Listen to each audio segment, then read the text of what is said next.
Halo semuanya, untuk menjadi seorang konselor yang profesional itu ada hal yang tidak mudah untuk dilakukan.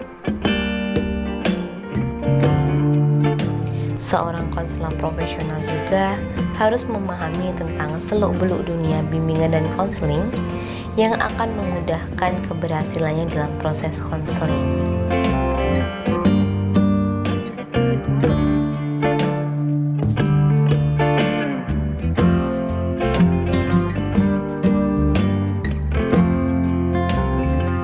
Maka dari itu, seorang konselor harus memperhatikan kriteria apa saja yang dilakukan untuk menjadi seorang konselor yang profesional.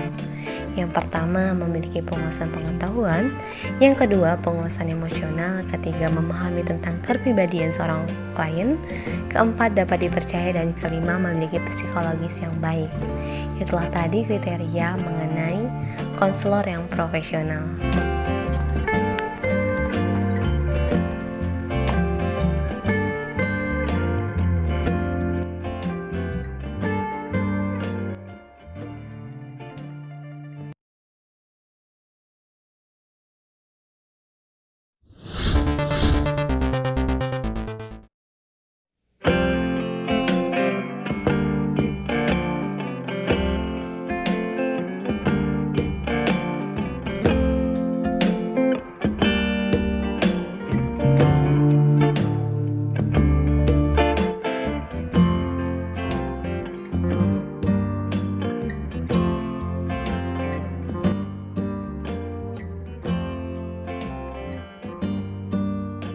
Halo semuanya, tentunya kalian pasti tahu nih, semua pekerjaan memerlukan keahlian tertentu, sehingga tidak semua orang bisa melakukan yang sama, meskipun dalam satu pekerjaan yang sama sekaligus.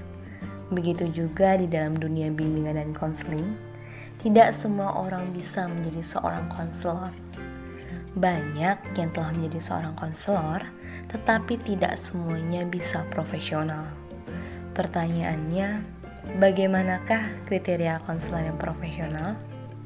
Yuk kita simak ulasan berikut.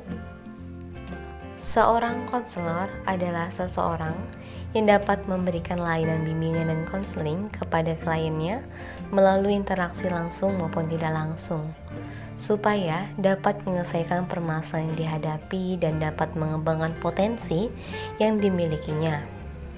Seorang konselor profesional juga harus memahami tentang seluk-beluk dunia bimbingan dan konseling yang akan memudahkan keberhasilannya dalam proses konseling. Mari yuk kita simak kriteria konselor profesional. Yang pertama, memiliki penguasaan pengetahuan, yang mana seorang konselor harus dapat memahami tentang konsep bimbingan dan konseling, landasan pendidikan, serta memahami kode etik bimbingan dan konseling dalam implementasi hubungan konseling yang akan dilaksanakan. Dengan aspek konselor tersebut akan mampu mengelola proses konseling yang terhadap kliennya.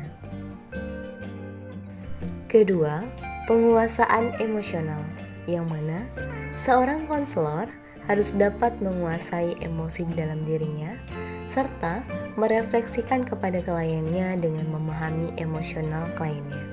Maka konselor tersebut akan melakukan pendekatan yang tepat dalam proses konseling, sehingga dapat memperlancar dalam upaya memecahkan masalah yang dihadapi kliennya.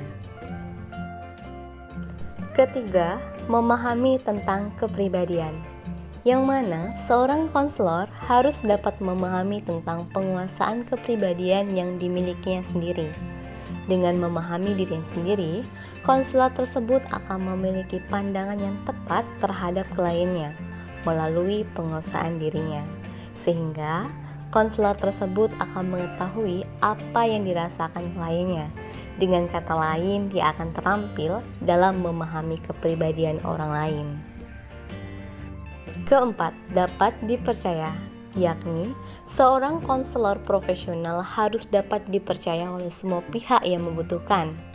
Agar dapat dipercaya, konselor tersebut harus memiliki kejujuran yang tinggi, yaitu sifat yang terbuka, otentik, dan objektif dalam pemberian layanan kepada klien, sehingga ada relevansi antara penilaian diri sendiri dengan penilaian orang lain terhadap diri klien. Kelima, memiliki psikologis yang baik. Seorang konselor diharuskan memiliki psikologis yang lebih sehat daripada kliennya. Kesehatan psikologis konselor sangat berguna selama proses konseling, karena jika seorang konselor kurang sehat psikisnya, maka akan menghambat proses konseling yang dijalankan. Misalnya, ketika konselor mengalami masalah ekonomi dalam kehidupannya, maka hal itu akan mempengaruhi psikis konselor menjadi tidak sehat dan akan menyebabkan pemberian pelayanan bimbingan dan konseling yang kurang baik, bahkan dapat menyimpang. Itulah beberapa kriteria menjadi seorang konselor profesional. Sebenarnya masih banyak lagi kriteria yang dapat menjadikan diri seorang konselor profesional. Akan tetapi tidak kalah penting dari itu semua adalah seorang konselor profesional harus dapat menghormati harkat pribadi, integritas, dan juga privasi lainnya. Dengan hal demikian akan membuat kliennya merasa menjadi nyaman dan aman ketika menjalani proses konseling.